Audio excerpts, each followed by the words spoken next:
Well, good afternoon, and welcome to part 4 of our 6-part series looking at the United States Constitution, past, as well as then looking at it from the perspective of into the present and projecting onwards as well, as we'll do in our final day together in a couple of weeks, projecting onwards as well into the future. Well, we spent a good deal of time talking in terms of the impact that both the island nation of Britain had here on the United States, this new nation formally coming into being July 4th, 1776, but also here the nation of France and the French Enlightenment. Here, this hostility towards monarchies, or if there was in essence here a monarch, a king or queen who was abusing his or her power. Here it was, in the words of Rousseau and his social contract, the right of the citizenry to rise up in rebellion and get rid, in essence, of this unjust monarch. Well, this, for the American founding fathers, proved to have enormous significance because they argued that George III was, in fact, here abusing his rights, abusing the colonies, etc., and that the only option, the only solution here was formal independence. Which effectively is declared, really with the Continental Congress, as we saw in 1775. It's official with the Declaration of Independence, crystal clear, July 4th, 1776. Well, the Americans here are going to emerge victorious. They'll emerge victorious. The British, as I've referenced before, knew. They knew that they were going to lose the American colonies. It wasn't a question of if, it was a question of when. They were hoping to hold on to them into the early 1800s, but unfortunately that did not materialize, especially following the British defeat at the Battle of Yorktown in 1781. So the independence here of this nation is effectively granted in 1783 in the Treaty of Paris. But for the 13 colonies, the issue, as we saw in terms of earlier presentations, was now what? And what you have here is this need for a strong central government. But the states are very, very suspicious of each other, almost as suspicious as they were of the British. They're independent, but by the same end, they need the strong central government. But the concern, particularly on 10 of the 13 smaller states, is that the abuse of the large, big states, namely here, Pennsylvania, Massachusetts, and Virginia, the nation is going to rest on those 3 states exclusively, and the other 10 are going to be swept to the curb. Well, the Constitutional Convention here is going to nevertheless be established in 1787. And the goal here is to create, in essence, a strong federal government. A strong federal government. And in this regard, over the course of these delegates here discussing through the summer, starting in May onwards into September of 1787, you start off the convention with 55 delegates. Every single state is represented of the 13 states with the exception of Rhode Island. There were prominent people like Thomas Jefferson, John Adams, who were not even in the country at this time. They were off in Europe. You have people, though, like George Washington, Ben Franklin, James Madison, Alexander Hamilton, who, in fact, will all be present here in Philadelphia in 1787. And the goal, the hope, the focus, the objective is to establish a strong federal government. And the model that will be used here is to have 3 distinct branches. 3 distinct branches, a legislative, executive, and judicial branch. And in this regard, each one in a system of checks and balances, none of them should be able to become more superior to the other 2. So you're looking here in essence for somewhat of a harmonious relationship, if this in fact would be at all possible. The legislative branch, as we know, is going to in essence be the easiest of the 3, because here with the legislative branch you're going to have this lower house, a House of Representatives. And you have these representatives from these different states. How big and how many representatives you're going to have is based on your population. Well, this is going to clearly follow here or favor those big 3 states. But you're going to have here in the House of Representatives, it'll be based on population, it's the lower house. Then you have the upper house, the Senate, as it will be referred to as. And each and every one of the 13 states is going to be granted here or will have 2 senators. So in that regard, there's a sense here of equality, and it's also more important, far more important than the House of Representatives, the U.S. Senate, which remains up to and including the present day, far more prestigious. And at least initially here, senators are going to be appointed by the state legislatures. Eventually, they will be popularly elected just like members of the House of Representatives. So the legislative branch, which mimics, quite frankly, the British House of Parliament with the House of Commons and the House of Lords to a very, very great extent. This legislative branch is the easiest. It's the easiest of the three to, in fact, formally follow, to represent, to get this up and off the ground, to get common agreement, at least from those delegates here in Philadelphia. Well, as 1787 progressed, we have the introduction as well of the executive branch. And the executive branch proved, in essence, it proved to be much more of a challenge. And much more of a challenge because the concern is that you'll have an individual overseeing the executive branch, a chief executive, who could easily here take on too much power. It could be something resembling that of a power grab. And in essence, you don't want anybody or in any way, shape, or form who's going to resemble a king. We just got rid of George III. It's the last thing we want here is a chief executive who's going to resemble a king. Simply cannot happen. It cannot happen. So in this sense, there was grave concern regarding the power of this individual and keeping it limited. What was oftentimes used here is in the 1600s in the island nation of Britain. On the island nation of Britain, you had in essence this English Civil War and the British monarchy, or the English monarchy here. The ruling king at that time was Charles I. And Charles I is going to be overthrown. He gets into a disagreement here with the House of Parliament. And what happens is you end up with this civil war, and the forces of Parliament under the leadership of Oliver Cromwell eventually are going to emerge here victorious in this civil war in 1649. And the king, Charles I, is going to be accused of high crimes and misdemeanors, and he is going to be effectively here executed on January 30th, 1649. Well, Oliver Cromwell, who does not have royal blood, he's not in any way, shape, or form even an aristocrat, he's a member of Parliament, sets up here what's called a Lord Protectorate. He can't call himself king because he doesn't fit the bill in any way, shape, or form. But he emerged victorious here on the side of the English Civil War, and Cromwell is going to become even more powerful than King Charles I, who was effectively deposed, had ever been, or for that matter, his predecessors. So when he dies in 1658, as far as British Parliament is concerned, never again are we going to have any individual who is going to abuse their power to the stage that Oliver Cromwell did. This is something that the Founding Fathers are very concerned about, very concerned in terms of this executive branch. By the same end, they are also worried in terms of the popular election of this person. The popular election, because the delegates here in Philadelphia are very well-to-do landowners. They're all members of the upper class here in colonial America, and they have a bit of a patronizing attitude, quite frankly, for the lower classes. You could vote in the United States at this time. You could vote if you were male and you owned property. Even just a little bit of property, it didn't matter. But you have a bit of a pecking order in that regard. So the Founding Fathers here are also worried about this executive branch. If it's popularly elected, the majority of these people are flocking to the polls. They probably can't make the right choice. So what they do is they're going to have popular elections, but they'll also instill here the insurance policy of the Electoral College. So in presidential elections, you're not really voting for a president. What you're voting for is you're voting for delegates from a respective party to, in fact, put that person in the office of the presidency.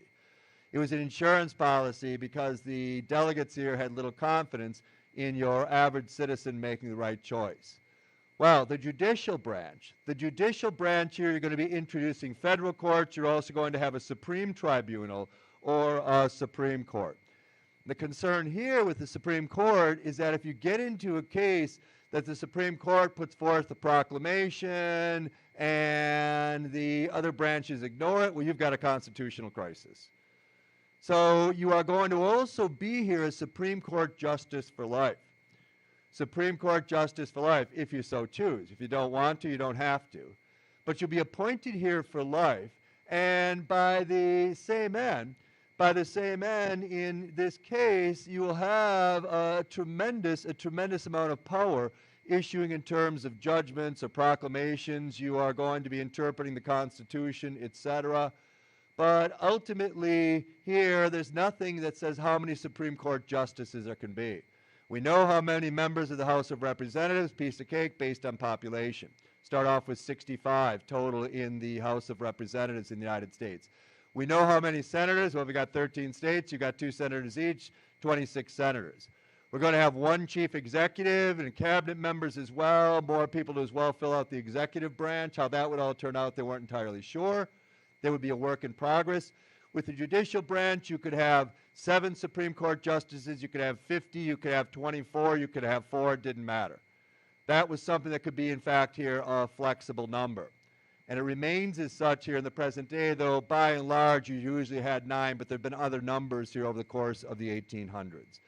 So in this sense, you have here these 3 branches, formally set up, and they're supposed to be, and they're going to be, flexible. A lot of the wording here by the father of the Constitution, James Madison, had to, in fact, here be flexible. Well, as we already know, on September 17th, 1787, you have here still about 41 delegates who are in Pennsylvania. They are in here Philadelphia, who are going to, in essence, 38 of them, will formally sign this Constitution. And the issue here is there's also going to be large protests coming from one of the large major states, Massachusetts, that they want added here a Bill of Rights. James Madison doesn't want to add a Bill of Rights. He doesn't want to add a Bill of Rights. As far as he's concerned, it's overkill. We want a flexible document. That is something here that could be changed as time, in fact, formally progresses. But what he also realizes here, James Madison, that unless he puts together these 10 Bill of Rights, that's acceptable from a standpoint here of actual ratification. Yes, you can get the initial document ratified, but that you have to follow through with Part 2, these 10 constitutional amendments. It's going to be very, very difficult here to get this up and off the ground. He is opposed to it. He is opposed to it entirely. He thinks the Constitution is fine the way it is, and perhaps he's probably right. But politically, he has no choice. He has no choice. The ratification process here begins without the Bill of Rights. It begins here formally without the Bill of Rights. And what happens is we end up in a situation here that the first state to effectively ratify, because it all goes to the state legislatures, would be Delaware, December 7th, 1787. Here, and in this regard, you need the majority, 2/3 majority. Pennsylvania will follow, New Jersey, Georgia, and Connecticut. Massachusetts is holding out for the time being until it is actually promised here that a Bill of Rights will follow. So they agree then to formally ratify this document, this Constitution, February of 1788. Maryland, South Carolina would follow suit. And on June 21st, 1788, New Hampshire would make it official, being here the last needed state to effectively ratify the Constitution. The federal government, therefore, in the United States formally convenes on March 4th, 1789. While the other states would still here follow suit, Virginia would ratify the Constitution June of 1789. State of New York would follow in July, North Carolina in November, and finally the last holdout of the original document would be Rhode Island of May 29th, 1790. Well, the Bill of Rights here is now also put forth, so you're looking immediately towards changes, 10 add-ons, 10 amendments. Here, kind of like a big postscript, so to speak, added to the U.S. Constitution. And in this sense, if you look at the Bill of Rights, I mean, some aspects of it, not so much, but most of it comes literally out of the Magna Carta, coming from historic Britain, or England, better known to as the time. King John here of England was abusing his power. He wasn't taking any orders from Parliament here in 1215. As far as he was concerned, Parliament was beneath him. So what happens not too far from London in this meadow known as Runnymede, members here of the House of Parliament are going to pursue him, and they are going to force King John here to sign, in essence, the Magna Carta. And what the Magna Carta of 1215 stresses back in British history is that the king is not above the law. No one is above the law. No one is above the law. And this was something for the Founding Fathers that they would have agreed with 100%. 100%. So you have, in terms of the Bill of Rights, it draws heavily from the British Magna Carta of 1215. You have not just that no individual is above the law, laws pertain to everyone. You also have in trial of jury. Okay, you're entitled to a trial of jury here. That's right out of the Magna Carta. Ties in with the Bill of Rights. That here, in terms of trials themselves, should not be unnecessarily delayed. And in this case, James Madison is following through with what he has to effectively to keep everybody all together, to keep them locked on, or at least as best as possible as time, in fact, formally moves onward. Well, you can have amendments added to the Constitution, as I referenced. And the Bill of Rights, the first 10 amendments, that's what you got. But as I referenced here as well, 1791, it becomes official. But what I referenced here as well is the fact that constitutional amendments happen all the time, over the course of the years that follow. And there have been a total of 11,770 amendments proposed to the U.S. Constitution to date. 11,770 and counting. It is very, very difficult. Of those 11,770 amendments proposal to the Constitution, only 17 have actually been added. 17. We're going to look at those over the remainder of our time together in our series. Not each and every one of them, but some of the biggies. So just 17 of the 11,770 proposals actually become amendments here added to the Constitution, which is good, which is a good thing too, and something that Madison would embrace, because in this regard he wants this Constitution to be a living, breathing document, a flexible document, and by the same end, if people want to make changes, then there's enough here, because he recognizes that 100 years from now the United States as a nation might look very, very different, most likely would look very different than it would in the 1790s. If that is the case, it would not prove to be all that challenging to effectively pull this off. Well, the nation now would move forward. It would move forward here after the constitutional amendments are added, the Bill of Rights, and George Washington is going to become the first president of the United States. Washington was this charismatic figure, monumental figure, an individual who would give very, very few speeches, as we know, on the floor here of the Constitutional Convention. He also wanted to be very, very careful, because in the 1790s you have this two-party system emerging. The first party here would be the Federalists, and the Federalist Party would in fact be strongly represented by Alexander Hamilton. And Alexander Hamilton, who we've introduced here in earlier presentations, wanted this strong federal government. Wanted here one central currency, basically the overseer, ultimately the heart and soul of this nation is this strong federal government. It had to be. It had to be that way, the Federalist Party. By the same end, you have Thomas Jefferson, who at the time of the Constitutional Convention was the American minister to France. Thomas Jefferson, though agreeing with having a strong federal government, also wanted to be sure that the rights of individual states were not abused. Because you've got here the vast majority, 10 of these 13 states are fairly small, not his home state of Virginia, but a good many of them are small, and by the same end, you don't want the larger states, even though in theory they shouldn't be able to, dictating to these smaller states. Well, it wouldn't be just here Thomas Jefferson, it would also be James Madison, who would belong to what was known as the Democratic Republican Party. So you have these two political parties, Federalist Party, strong federal rule, Alexander Hamilton. The Democratic Republicans, you have by the same end here people like Thomas Jefferson. They support a strong government, but you also want to be very, very careful in terms of the rights of individual states. James Madison would agree with that entirely. Well, what George Washington would do is he's going to be elected president to a 4-year term, as described in the Constitution.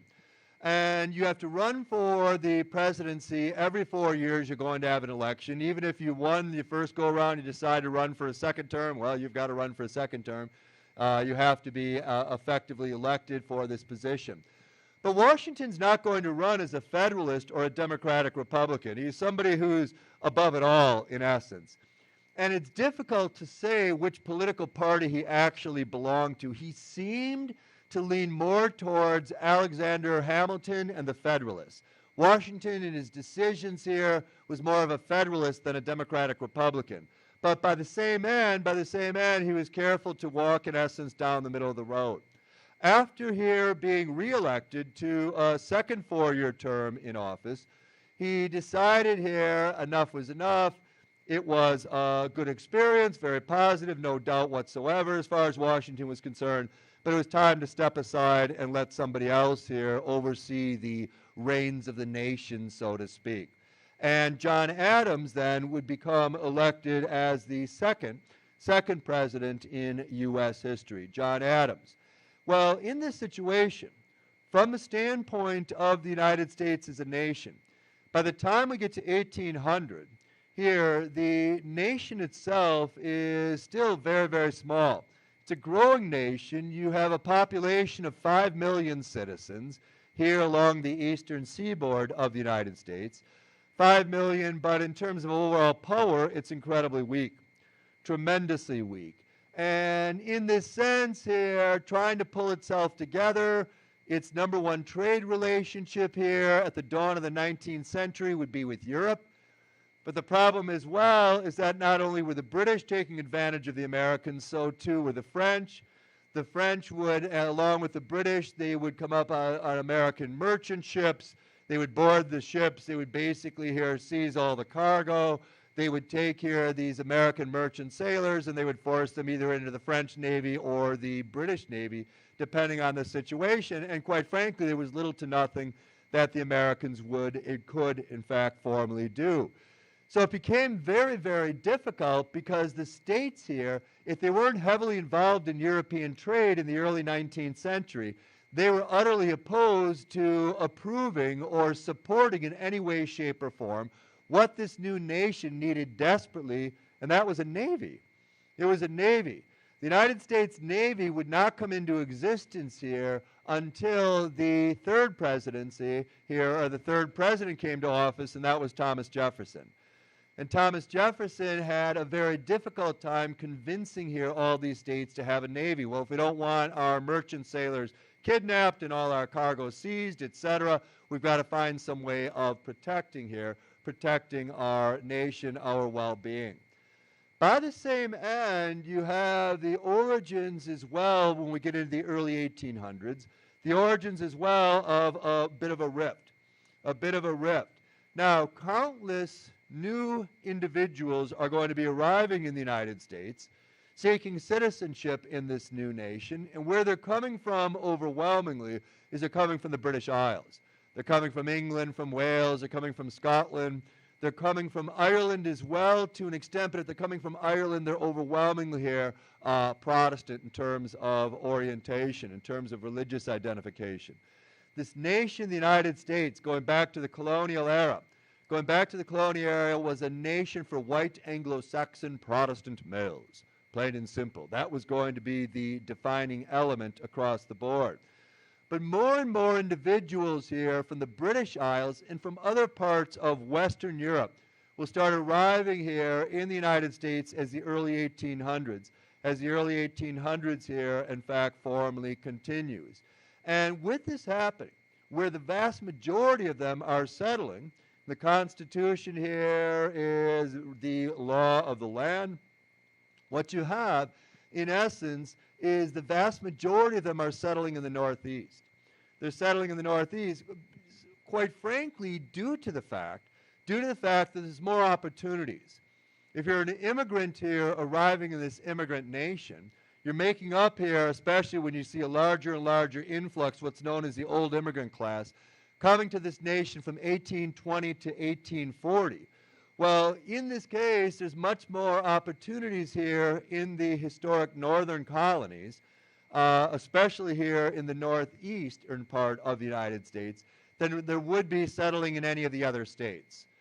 In the other states, it was more of a sense of landed wealth, etc. The job opportunities are simply not there. It's becoming more and more of two distinct entities regarding here lifestyles, regarding the southern states who are seeing things from more of a traditional perspective. They have here this institution of slavery. The northern states initially also here, countless northerners were slave owners, but it was something here that they weren't involved in agricultural production. They're more interested in business and manufacturing and commerce. So it was something that was beyond the pale. It was no longer here any level of interest whatsoever. But as I had described before at the Constitutional Convention, the elephant in the room is this institution of slavery. And the issue here for the Founding Fathers, these very well-to-do delegates, the majority of whom are in fact slave owners, they're not touching that, not in any way, shape, or form. Certainly not. And you have here this movement to rid the nation of slavery, seeing this as what it was, incredible injustice, a horrific situation in the vast majority of cases, and something here that as the 1800s progressed needed to be effectively abolished. Well, you have this Protestant religious group, the Quakers, and the Quakers here, the Society of Friends, are front and center in terms of getting rid of this institution of slavery, abolishing it once and for all. But the problem here fundamentally is this is going to have to be done in a step-by-step process. I reference the fact that around the time of 1776, only 6%, 5% of Americans owned slaves, and they were overwhelmingly located in the South. Well, that's true, but the way it was actually counted would be more of a sense by families. And if you break it down by families, and especially break it down across the southern states, you have 30% of southern families owned at least one slave. Now, some of the larger here plantations had literally hundreds, some cases thousands of slaves. But what the Quakers were after, along with other groups here in the early 1800s, was to abolish first and foremost the slave trade. Not going to be able to abolish slavery. They see it as incredible injustice and moral evil, but by the same end, they want to here, first things first, get rid and end this slave trade that had been going on since the 1600s back in American society, back at the time of colonial times, and now onwards into the United States as a nation. It's continuing. Well, in 1808, the slave trade would in fact be formally abolished. It would be formally abolished, and the Quakers have, along with these other groups, they have here a very significant victory. But it's a bit of a Pyrrhic victory, and what I mean by that specifically is that although you've abolished slavery, you've abolished the slave trade, I should say. In this sense, the slave population, which makes up about 20% of the U.S. population, I should say, yeah, 20% of the U.S. population at this time. By the time we get to 1840, it'll make up about 15% of the overall U.S. population. It's a sizable number, a declining number, but by the same end, here you have a population that is still very significant. And as time, in fact, moves on, for the United States, you have this movement of what is described as manifest destiny. Certainly not all here Americans, whether they were old immigrants or they traced their ancestry to colonial America. What you have here is this movement on the part of this new nation, the United States, to eventually here expand, not just from the eastern seaboard beyond the Appalachians, but to take this to the Mississippi River, to go all the way across from sea to shining sea. This movement on the part of a very romanticizing nation, the United States, moving into areas that at this stage, like Florida, for example, belonged as part of the Spanish Empire. The Louisiana Purchase here, the French controlled a large area, which you can see is the colony of Louisiana.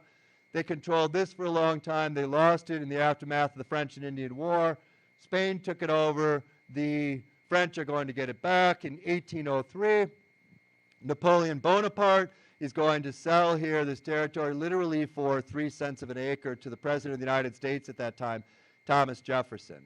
So it's the ultimate, it's a great deal, putting it mildly, because Napoleon Bonaparte has no interest in North America whatsoever. His interest here is in making France the dominant power on the continent of Europe.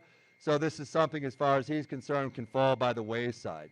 Well, with the onset of the Louisiana Purchase, as the Americans are going to get this, it brings on here more and more this movement of expanding all the way from the Atlantic to the Pacific. Well, when this happens here, and we can see in terms of what the nation looks like in 1800, in the blue areas or blue territories, that represents free areas or free states or free territories. In red, this represents here slave states, the slave states. And I'd like to say that the northern states were more enlightened. They weren't. They weren't, not in any way, shape, or form. But simply here, in terms of slavery as an institution, it didn't fit into what the Northeast and eventually what the Midwest was looking for. What were they looking for? They were looking to follow an example, comparable, the northeastern part of the U.S., comparable to that of Britain. Remember that Industrial Revolution begins in Britain in 1760, and it made Britain the wealthiest nation the world had ever known. The second nation to modernize, to industrialize, was the nation of France. And it made France here, in the early 1800s, the second wealthiest nation the world had ever known. Both of them had been very wealthy even before the Industrial Revolution, but now they took it to a whole new level. As far as these blue states are concerned here, these one-time colonies now representing the northeast of this new nation, the United States, just 5 million strong in 1800. This is the wave of the future. This is the path forward for our nation. We have a superabundance here of raw materials. The sky literally, there's just basically no end to this. In terms here of positive force rolling across this nation, especially here as more and more people arrive and more opportunities there are, we could become, in essence, something like a miniature Western Europe, at least in terms of overall success. So the northeastern part wants to here move into what is called Northwest Territory. We saw that. We talked about the French and Indian War some weeks ago. Also into Indiana Territory, which Wisconsin was at one time here in 1800 part of. Pushing here the boundaries, pushing all the way across to the Mississippi River. Relocating here countless scores of Native American tribes who had been pushed from the East Coast beyond the Appalachians. Now they're going to be pushed from the Appalachians to the Mississippi River and beyond as well into the historic western part of the United States. Well, the Northeast by 1820, the northeastern part of the United States is far wealthier overall than the southern part, than the southern region. And for the northeastern here sector, they're looking at industrializing and manufacturing, and it's in its embryonic stage. I wouldn't even call it its infancy. But you have here the construction of railroads, which is also going to revolutionize here transportation. To give an example, in 1840, to take here a stagecoach from Milwaukee to Chicago took 3.5 days. Yeah, it's a long journey. 3.5 days. Roads were in terrible shape. The horses would become absolutely exhausted. You could make it here in about 2.5 days if you kept changing over horses, get a new group, and then continue on. Once you introduce the railroad, though, holy mackerel, it becomes like this revolutionary movement. You can zip all over, literally, this nation across here, the historic Northeast. So in this sense, as you can see in terms of these blue states, you've got the free states here being added. By the same end, as this manifest destiny slowly moves now to the Mississippi, what you also have here is you have the expansion of slave states. And if we look at our chart here in 1789, here at the time shortly after the birth of the nation, what you have here with the Constitution becoming official, you have 8 slave states, 5 free states. By the time we get to 1800, 9 slave states, 8 free states. By the time we get to 1820, the free states here in blue, they're a lot wealthier, and they want to bring in 1820 the state of Maine. They want to bring Maine here formally into the Union. Well, as far as the southern states were concerned, as far as they're concerned, anytime you want to bring in a free state, you have to bring in 2 new slave states. You bring in 3 new free states here, as we're moving westward, you have to bring in 3 new slave states. Because the concern on the part of the southern states is that what's going on here is we're having here the northeastern part of this nation becoming fairly wealthy, very wealthy. In fact, they are modernizing. They have here the vast majority of the railroad tracks, about 90% of them here by 1820, and it's still in its infancy. So it's going to be here something to closely watch, to closely monitor. Why? Simple. Because they are convinced, the southern states are convinced here by 1820 that what the plan is on the part of the northern states is basically to encompass the entire region of North America, or as much as possible, and then watch this institution, this southern way of life, this slavery, formally die on the vine. Well, for life for the American slaves, it was extremely difficult. And remember, this wasn't addressed. And even if it would have been addressed here at the Constitutional Convention in 1787, it would have gone nowhere. We reference the fact of Gouverneur Morris, who wrote the preamble, "We the People," starting here, the Constitution, written by this Pennsylvania politician. He was bitterly opposed to slavery. He's a northern delegate, but he also represented far more the exception here of those 55 delegates as opposed to the norm. So you have here this very, very difficult, very brutal way of life. And as far as the Northeast is concerned, this is also an embarrassment. Now, what you do have is you have slavery had been abolished across historic Europe. It's going to be effectively outlawed in Britain in 1833. No more slaves, and slavery had been very, very small in the island nation of Britain to begin with. Effectively outlawed in 1833. In France, remember these 2 nations, it was more of like a love-hate relationship that the Americans had here as a small one-time colony of each. What you have here in France, slavery would be completely abolished in 1848. It became here a sense, if you have slavery, if one group of human beings enslaving another, this represents a tremendous, tremendous evil. It's an embarrassment. It's a disgrace.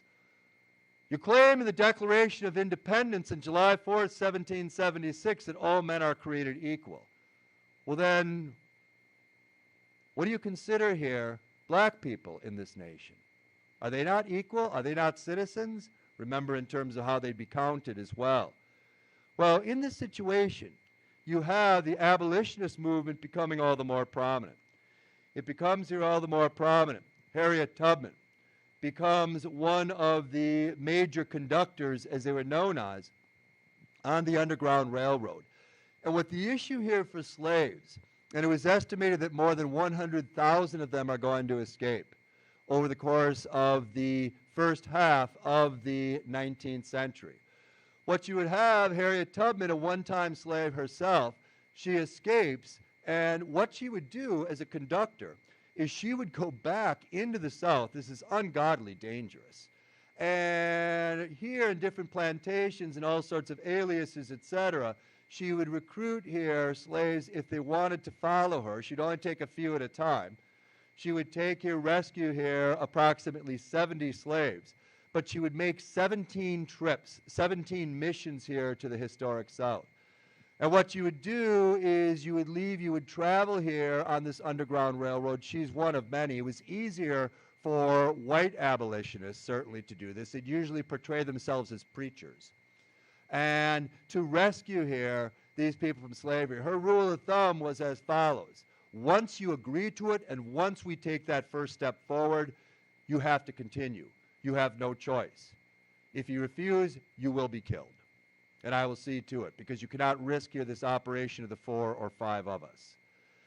What happens here is it becomes all the more of a prominent thing, becomes all the more of a moral issue for the northern states, especially those who, in fact, formerly were borderlining the historic South. And in this case, you have a daughter of a very prominent Protestant minister here in the United States. His name was Lyman Beecher. Her name was Harriet Beecher Stowe. And Harriet Beecher Stowe was married. She had 5 children. Her father was strongly opposed to slavery. And what she's living in here in the state of Ohio is she's living in Cincinnati, a border state. And she would witness here as a young woman, young mother, she would witness here slave catchers coming up after the slaves and the brutality and how horrific it was in terms of them being taken from the southern part, from the city of Cincinnati, back across here the Ohio River, back into slave territories. And what she decides to do in 1852, Harriet Beecher Stowe, is she sits down after she has put her kids to bed, and she would write here night after night what becomes this blockbuster novel, not just in the United States, not just in the U.S., at least the northern states, but across as well parts of Europe and other parts of the world, what becomes known as Uncle Tom's Cabin. And what she does in this novel is nothing short of extraordinary. She basically here points out through Uncle Tom. Now, Uncle Tom here is this black gentleman who is sold in slavery along with his wife and children. And it starts off with the injustice of it all and how these families are separated, never to see one another ever again. And Uncle Tom is somebody who's going to take on the burden. He's going to take on the sins of American society on his shoulders. And in essence, it's heart-wrenching, it's horrific, it's awful. Queen Victoria, Queen of England from 1837 to 1901, stressed that it was the most incredible book she had ever read in her entire life. Well, what you have here, the impact, what this is going to do is it's going to draw the North and the South even further apart. They had a movement historically going back to the time of the Constitutional Convention and shortly after of compromise, compromise, compromise, compromise. We saw that, especially with the small states and the larger states. But in this situation here, what starts happening is as far as the Northeast is concerned, which is a population that is nearly 3 times that of the historic southern states, this whole continuation of the expansion of slavery cannot happen. It cannot happen. And you have, in 1854, born in Ripon, Wisconsin, the Republican Party, little one-room schoolhouse, basically. And with the Republican Party, what made it so radical when it comes into existence in 1854, it's going to sweep to the curb here the Whig Party, which had been the successor to the Federalist Party. What you have here with this Republican Party is they are planning to put in an anti-slave platform here on the presidential campaign forthcoming in 1860. They're going to formally have this here as part of their campaign platform.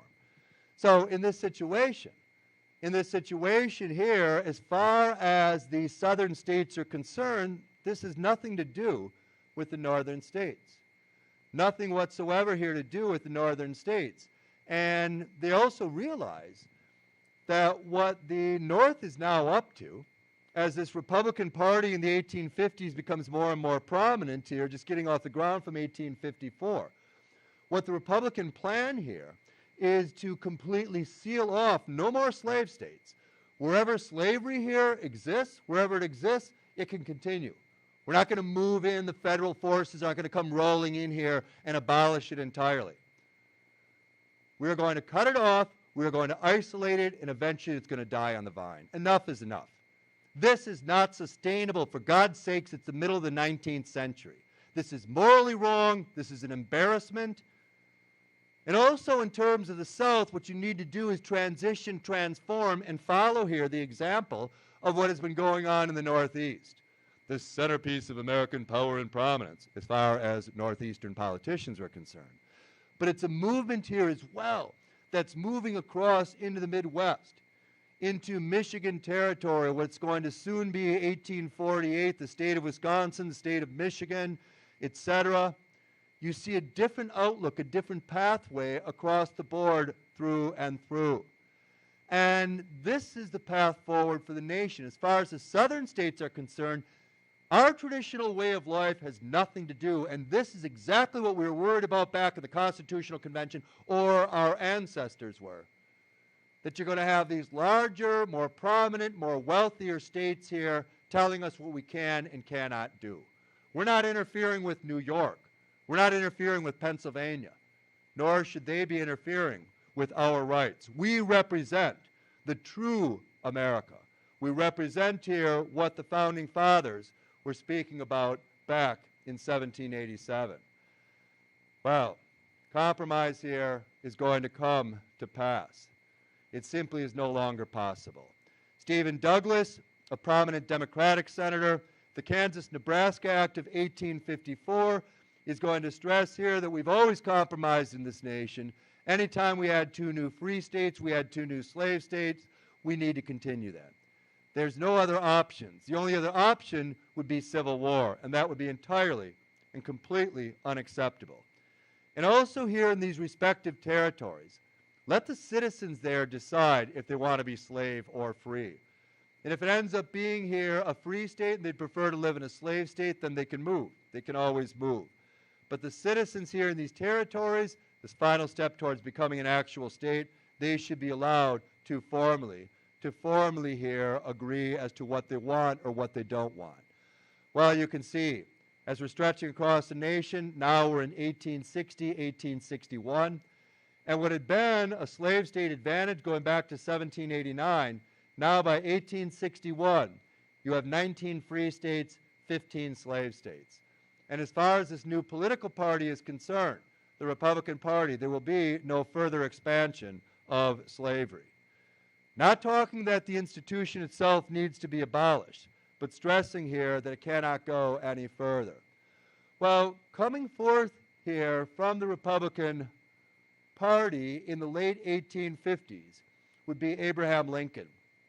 Now, Lincoln, the image here of him, he has 1 year of formal schooling, and with Lincoln, he is viewed by presidential historians overwhelmingly as the greatest president the U.S. ever had. I would agree 100%.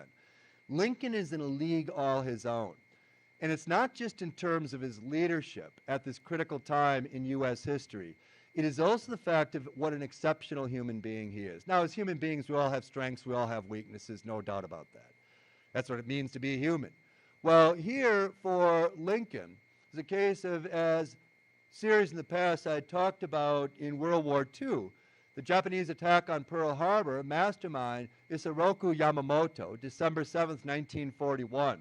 Got a master's degree here in literature from Harvard University in 1921.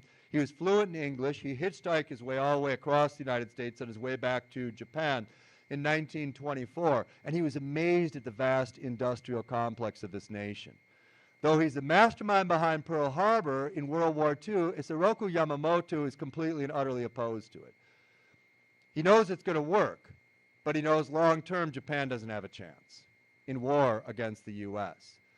But an interesting side note is that Yamamoto had his own historical hero, and his own historical hero here was Abraham Lincoln. And Carl Sandburg's biography of Lincoln was required reading for his Imperial War Staff. Why? Simple. Because as far as Yamamoto was concerned, not only was Abraham Lincoln a superb leader, but far more important than that, he was an exceptional human being. An exceptional human being. I would agree with Yamamoto on both points. And what you have is an individual whose private life, oh dear God. I mean, all of us experience tragedy. Life is difficult here, this journey of life. No doubt about that whatsoever. Lincoln's, oh dear Lord. It's like everything you think could go wrong is going to go wrong, and then some. There are more than 10,000 biographies written on Abraham Lincoln. And here I'd strongly recommend, well, I'm totally biased because I adore her, Doris Kearns Goodwin, Team of Rivals. It's fantastic. Absolutely fantastic. I was talking in terms of biographies, and Winston Churchill, who had hundreds written by him by the time they got to the 1950s. He asked about a new one that was coming forth. He said, well, I think that area has been plowed up and plowed over enough, quite frankly. Howard Stern's a bit of a shock jock, as he's known as in New York City. When he came out with his first book, it was a lighthearted look in terms of American society, etc. He had other books by Howard Stern, which was all just a bunch of BS. You know, he's joking around. And one of them was Winston Churchill, the teenage years. Well, Abraham Lincoln. Abraham Lincoln here is this wood splitter, this frontiersman. The frontier was Illinois and the land of cheese, though it wasn't known as the land of cheese at that time, Wisconsin. But this is the area here, 1850s. It's settled, but it's kind of like the wild, wild west. Because once you got west of the Mississippi, that was pretty much like planet Mars, at least at this stage, unless you were in California. Well, here for Lincoln, what you have is he's this long shot. And he lost so many elections, dear God. There's a classic example in life. It's not important if you get knocked on your behind. What's important is that you get back up. And he loved politics. And he loved people. And he felt firmly he could make a difference in a very, very positive way. Well, Matthew Brady is going to take this photograph of him in his New York City studio here in 1864 to make him look as a more legitimate statesman instead of this woodcutter. He had 1 year of formal education. You can see there's pillars in the background. It's a backdrop there. It's not actual pillars. He's putting his hand here on books, making him look as though he's a very learned man, etc. And Brady's pulling up his collar before he takes his picture. And Lincoln always said his neck was like an ostrich, basically. And in this case here, he's like, oh, my neck's too long, and Brady didn't want to say that, but that's exactly it. Classic example of self-deprecating sense of humor in the Lincoln-Douglas debates in northern Illinois. One time here, people love this. He's a superb debater, superb public speaker, Lincoln. And somebody from the back yelled at him, "You're two-faced," to Abraham Lincoln when he was up doing his spiel on stage with Stephen Douglas at his side, his great opponent. To which Lincoln, when he was told he was two-faced, he said, "Do you think if I had another face, this is the face I'd be wearing?" Well, in 1860, Abraham Lincoln is going to be elected. He'll be elected here President of the United States. He wasn't even in the top 5 Republican candidates, but he ended up being here, in essence, this alternative candidate. The Republican convention in 1860 would be held in Chicago, where he'd be viewed, of course, being from Springfield for the better part of his life, although he's born in Kentucky, lived part of it as well in Indiana. He is going to be viewed by many Chicago Republicans here and Republicans throughout the state as more of this local boy who made good. He's an alternative candidate, and he's going to be nominated. And Lincoln here, the warnings are going to be sent forth because of this new political party. You have here a political party that has this anti-slavery platform. And the southern states had already warned, that in essence, if you have any of the Republicans here, whoever it is, Lincoln or whoever, whatever the situation may be, if they emerge victorious in the election of 1860, we're done. We're seceding. Enough's enough. Well, the Democratic Party here, which was super prominent across the South, and the Democratic Party as well across the North, they have a rift. And they split themselves here in two. So it's obvious whoever comes out victorious of the Republican National Convention in Chicago in the summer of 1860, that person is going to become the next president of the United States. And indeed, it is Lincoln. It is Lincoln. Now, from the standpoint of Lincoln, when he becomes a new president, what's one of the things that's really cool about him is that all these rivals, okay, people like Seward, for example, prominent New York politician, senator, they're all very, very learned, very super bright, super accomplished in Washington, D.C. Lincoln served 1 year, I should say 1 term of 2 years as a member of the U.S. House of Representatives from Illinois. But what he does is, despite all of the attacks that he had took from these people of being so underqualified it was pathetic, he knows that they also know a good deal more than he does. So he brings them on his cabinet at this critical time. Bates, Seward, the list was endless. His issue here is how to preserve the Union. How to preserve the Union. He's overly optimistic. There's no doubt about that. No doubt whatsoever. He doesn't think that secession, at least not initially, that secession is actually going to take place. But the South had warned. The South had warned is really, you have, in essence, 2 very distinct nations at this time. You have here the southern states, you have the northern states. They're following 2 very different pathways. What all this is going to mean wasn't entirely clear, but there could be no more compromise. And the South was convinced that not only is slavery going to now be limited, which would be the case, that eventually here the federal government is going to force its abolition 100%. Well, as to if that was actually going to happen, who knows? But as far as the northern states and as far as this new political party was concerned, this institution was not sustainable. The British have abolished it. The French have abolished it. It is abolished across all of Europe. It's time for the United States, it's 1860, to follow suit. Well, with this movement of secession, South Carolina on December 20th, 1860, even before Lincoln is inaugurated, is going to announce it is withdrawing from the Union. So too is the case with Mississippi and Florida shortly after, followed by Alabama and Georgia. Louisiana and Texas would secede as well on the same day, February 1st, 1861. The inauguration, now presidents are inaugurated in January. That didn't begin until Franklin Roosevelt in the following the 1944 election. The time it was always here in early March.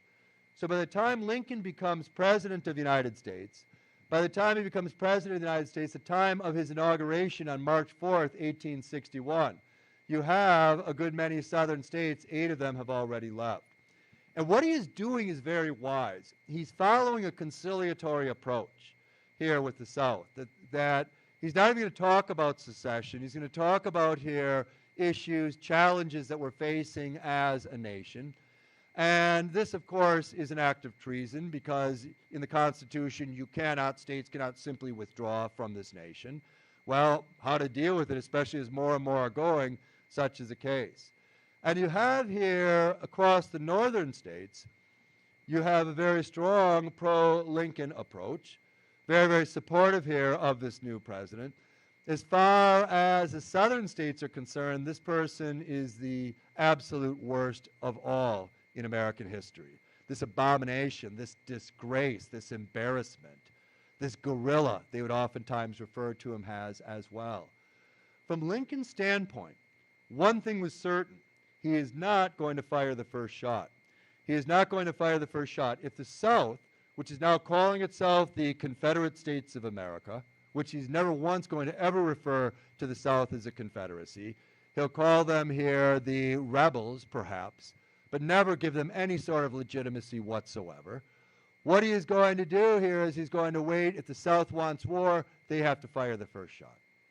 Well, in April of 1861, off the coast of South Carolina, Confederate forces are going to attack Fort Sumter. April of 1861. And the American Civil War here is going to formally begin, the 12th of April, the exact date. Well, as you can see looking at this, this is a constitutional crisis to the high heavens, because you have here the Union states all etched out here formally in red on our overview here. You have, as well as these are the states in blue across the South that seceded before Fort Sumter was attacked. In gray, Arkansas, Tennessee, North Carolina, Virginia, the largest of all the southern states, a fairly wealthy state too, no doubt about that. They're all going to secede after here the fall of Fort Sumter. So for Lincoln, it's out on being more of a case of damage control. As you can see in this teal color, Missouri, Kentucky, Delaware, Maryland, these states here are technically slave states, but they're not going to secede. And he doesn't want them to secede either. He doesn't want them here to formally secede. The goal, the hope, the focus, the objective for Lincoln, this isn't a moral crusade regarding slavery as far as he is concerned. The goal is to preserve. It is to preserve here the Union, to preserve the Union at all costs. And in this sense, following the fall of Fort Sumter in 1861, Jefferson Davis is going to be introduced as the new president of the Confederate States of America. The Confederate States of America are going to write their own constitution, which is it's an exact replica of the United States Constitution from 1787, with the exception here of one add-on, that slavery will last here in this Confederate States of America forevermore, for eternity. The one thing that would be added. Well, in this case here, Fort Sumter will fall with tremendous ease. It simply was ill-prepared for any sort of long siege. And here, if you're going into the Civil War, and what this means for the nation, what you have here on paper is that the North has huge advantages. It has some monumental advantages here. First of all, it has a population nearly triple that of the South. Second of all, in terms of this industrialization or the industrial revolution going on, manufacturing, the northern states control literally 80% of it. The South has only 20%. Railroad tracks. Railroad tracks are also huge in terms of moving troops wherever and however you want them. 90% of the railroad tracks are across the northern states. So you have here a population that is massive by comparison, and by step, in terms of modern industrialized states here in the 19th century and the 20th century, squaring off against underdeveloped entities, which quite frankly the South is, huge advantage to the modern industrialized power. By the same end, though, it's going to be difficult. It is also going to be very, very difficult. And it's going to be difficult because what you have for the northern forces and for Abraham Lincoln is you have to not only invade the South, and defeat here these Confederate forces, you also here have to militarily occupy the entire area. And the entire area of the South is way larger than all of Western Europe. So this is not an easy task, not by any stretch of the imagination. What he is going to do, Lincoln, starting now in 1861, first and foremost, following a very similar British example. He's going to take the U.S. Navy. The South has no Navy. He's going to take the American Navy, and he is going to here blockade the entire coastline of the South. You're not going to let anything in. You're not going to let anything out. The primary export here from the South to Europe was cotton, king cotton. And in this sense here, what the southern states were hoping for and expecting is that the British and or French are going to intervene. They are going to intervene just like France intervened back when the British set up that blockade at the time of the American Revolutionary War and forced here the British to lift that blockade. That the British and the French, who are so dependent here on southern cotton, they will have no choice but to get themselves involved. And they will force Lincoln and these Yankees to lift this blockade once and for all. Otherwise, what it's going to mean is a slow, gradual strangulation of the historic South. So for the southern states, they're counting here on the British and the French. The British and the French find the whole thing amusing, to be honest with you, in 1861, because the Americans always had this holier-than-thou attitude of superiority here at their so-called experiment, and now it's crumbling right before their very eyes. But the British and the French also are going to steer clear. Jumel cotton, they will receive from Egypt. It's not as the same high quality of southern cotton in the United States, but still it would hold matters over. So the blockade of the South here, the hope for Lincoln is he'll be able to hold on to it indefinitely. There's going to be two major theaters as well. The Eastern Theater, which is far more important here for the Union forces, as well as the Western Theater. For the Southern forces, eventually here under the leadership of Robert E. Lee, what you have here is what their focus on is simply repelling, pushing back,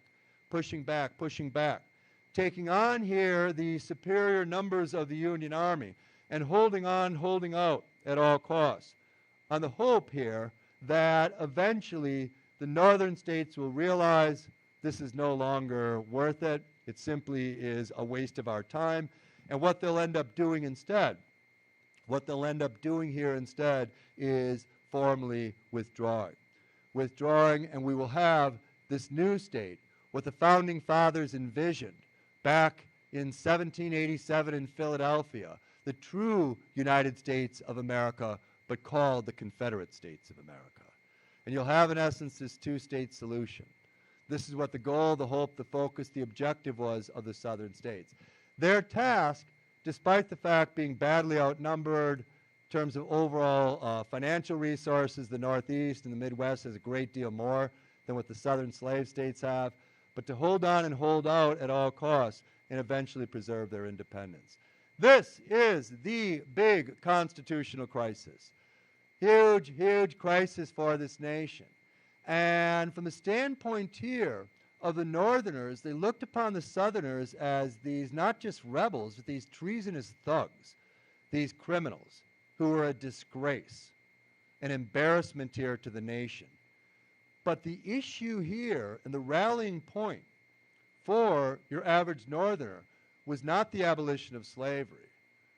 That is going to be something that Lincoln's going to add here a bit later in the Civil War with his Emancipation Proclamation. The focal point is the preservation of this Union. And the belief firmly on the part of the North is that this nation will be far better off going on into the indefinite future, staying together as one and moving on as opposed to having here two distinct states. As far as the Southern states were concerned, they're smaller in number in terms of population and soldiers. They can field very, very small forces, but effective forces. But they also have a great deal of confidence that they can more than hold their own, that they're better soldiers, they're better marksmen, they're better riding horseback, et cetera, et cetera. This war is eventually going to take the lives of 680,000 people, making it the single most destructive event in all of U.S. history. In all of World War II, the United States lost 410,000 lives.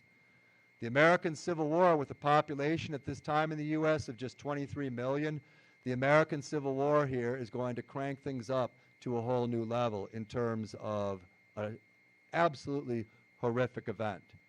A horrific event that is going to go on for years and is going to lead, in essence, to 3 major amendments to the U.S. Constitution with the hope that the vision of this experiment, perhaps in a better fashion, would finally now come to its fruition.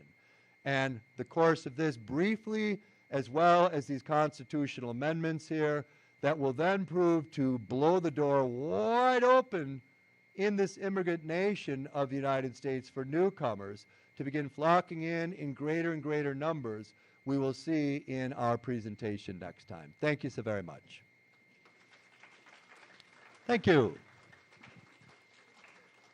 Any questions at all before we formally break up? If so, swing on up. I'll hang around. Otherwise, thanks so much for being here. Have a great week, and we'll see you again soon for part 5.